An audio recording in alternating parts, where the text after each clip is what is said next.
Aleloia! Faly miarabantsika tsiraray avy amin'ny anaran'i Jesosy ny tenako amin'ity andro androany ity.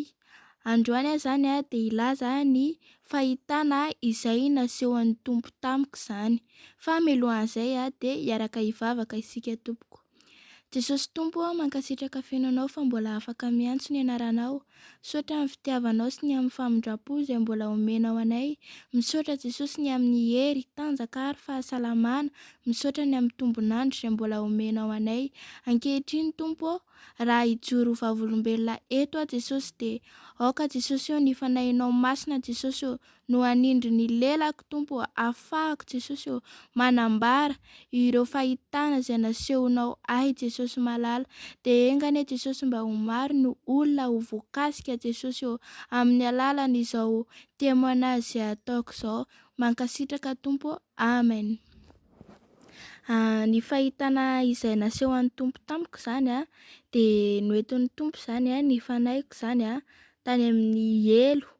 Dia rehefa noentin'ny Tompo tany amin'ny elo dia ilay toerana zany toerana malalaka be mihitsy izany ilay toerana. Dia izaho zany eo ampovoan'ilay toerana malalaka be zany izaho. Dia ny toerana misy eo ampovoany be dia misy fahazavana zany eo aminahy. Sisak'izay zany haizina zany no manodidina zany fa eo amin'ny toerana misy any no misy fahazavana zany.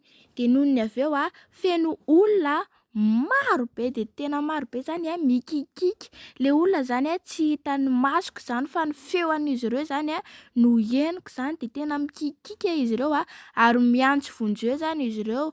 Dia rehefa miantso vonjeo ry zareo dia manonona ny anarako izany izy miantso anahy zany izy vonjeo izahay zany no teny averimberenin'izy ireo.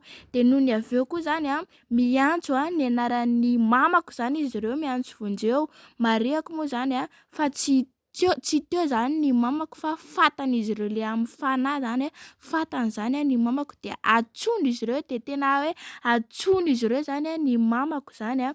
Dia tao anatin'izay rehetrarehetra izay dia izay moa ny fahitana nasehon'ny Tompo tamiko. Feon'olona mikikika zany feon'olona tena hoe mampalahelo mijaly zany feon'ilay olona tena hoe mitaraina mihitsy zany miantso zany. Mariako moa zany fa olona efa antitra sy tanora zany no feo tena henoko be mihitsy izany. Dia ny ampaherezako antsika zany tena misy zany ny elo tena misy ny elo fa mibebay ianao raha mbola velon'aina soa tsara, mbola misalama tsara dia misaoran'Andriamanitra ary mibebay fa tena misy ny elo ary rehefa tonga any dia tsisy azo atao intsony zany fa dia mbola velona zany dia atolory an'i Jesosy ny fiainanao manana firaisana amin'Andriamanitra mihitsy izany dia amen.